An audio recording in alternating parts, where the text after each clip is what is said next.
The Black Ops 7 beta recently released a couple of days ago, and there's been a lot of change to the PC version. TPM, security boot, all of these different security options are now required to actually run the game, which makes a lot of people really wonder, how is the performance now of Black Ops 7? Is it any different than Black Ops 6? Is it worse? Do I need to upgrade my PC? Maybe I need to lower settings, or just expect lower FPS. We're going to go over all of that today. We'll be using my maxed out RTX 5090 and 9800X 3D build that's fully tuned and overclocked and optimized as well to see how high of FPS you can get. We will be testing at both 4K and 1440p today. I feel like 1080p should not even be an option when you have a graphics card like this, as well as also most people who will be buying and using systems like this will only be using 1440p high refresh rate like 360Hz and 480 or 4K 240Hz monitors like I use. So before we go into actually testing to see what kind of FPS we get, I'm going to show you a couple of quick optimizations that you can make to Call of Duty Black Ops 7 just to increase your performance a little bit. Okay, so the first one you can do is hit Windows key and R. That's going to open up your run command and just type in app data. They moved the actual config file of Black Ops 7. It used to be in documents Call of Duty. It is now in app data. You're going to hit local, activate Activision, Call of Duty, players, and there you'll have it too. So s.1.0.bt/.cod25. You're going to see these two txt0 and txt1 files. These are going to be the files that you need to change. You change actually the same settings. They're both identical. But the first time you get it, you might get the option like, oh, do you want to open this with Notepad? Just hit yes and select always. Let me open up the other one as well, and we can see what you need to change. Hit Control F. And you're just going to start off with bar. Hit enter. And what you're going to see is GPU upload heaps. Now for both text files, you're going to want to set it to false. Let me show you here as well. False. This is going to be true by default. And everyone I know gets better lows, gets better FPS with this set to false.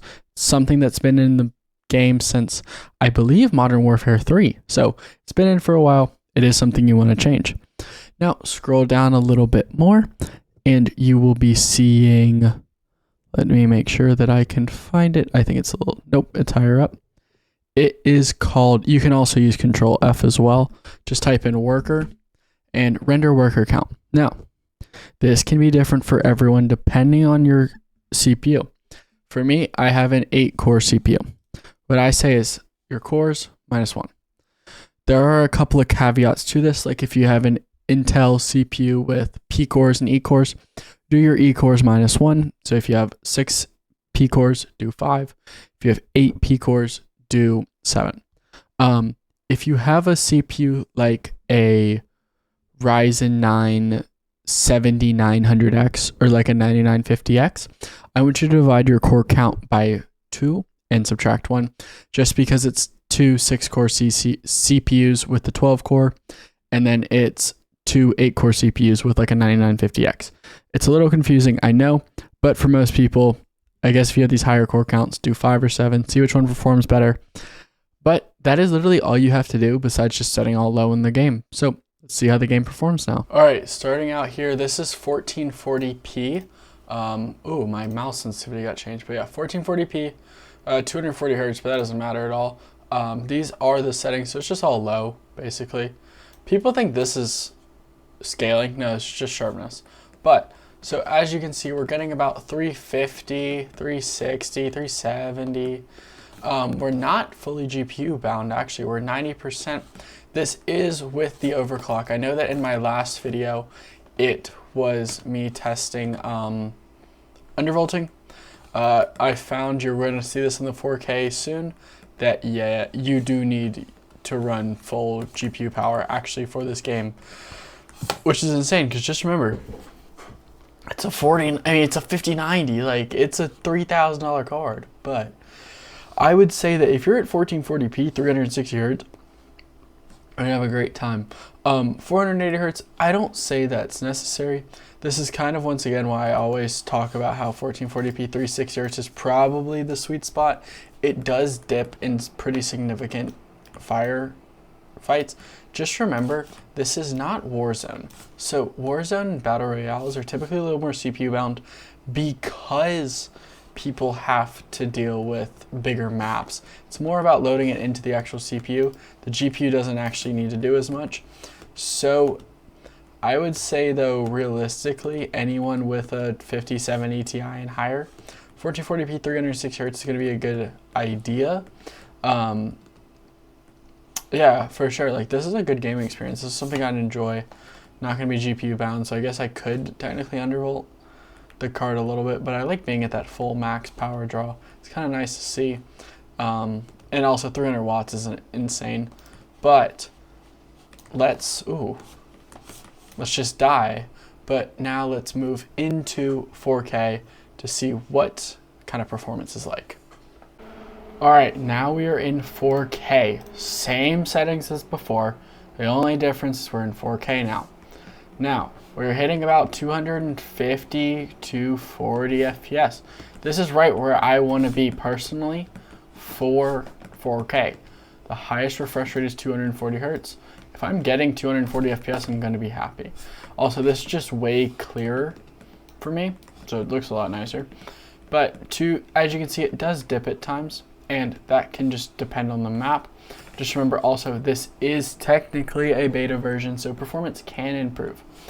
But what it's looking like, it's mostly GPU for me. That's just kind of how this game is.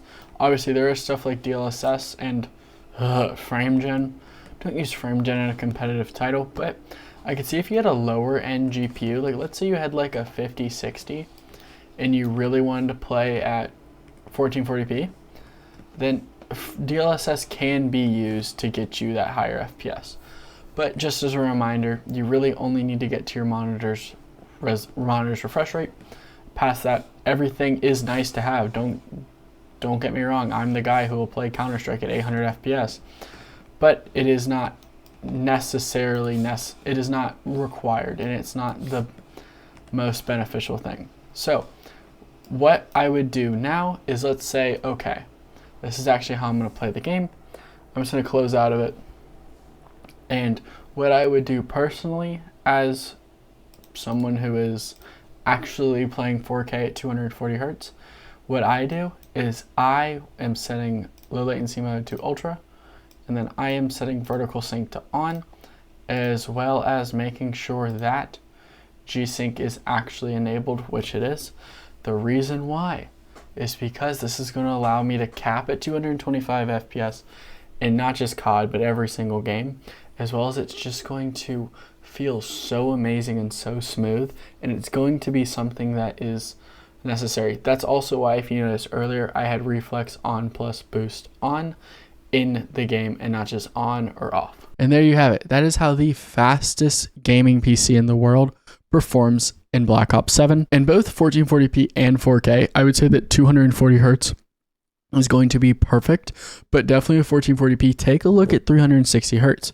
There is a massive price jump going to 480 Hz, so I'd be a little bit hesitant for this game, just because COD is a more detailed oriented game. The FPS is not always the highest. If you have something like a 5090, 4K 240 will work. Same thing with the 4090 as well. It's just not going to be as good. But if you enjoyed and you want to learn more about overclocking your PC, join the Discord down below for completely free, as well as also we can play games together. So why wouldn't you want to join? If you enjoyed this content though, hit that like button down below, subscribe, and I'll see you guys in the next one.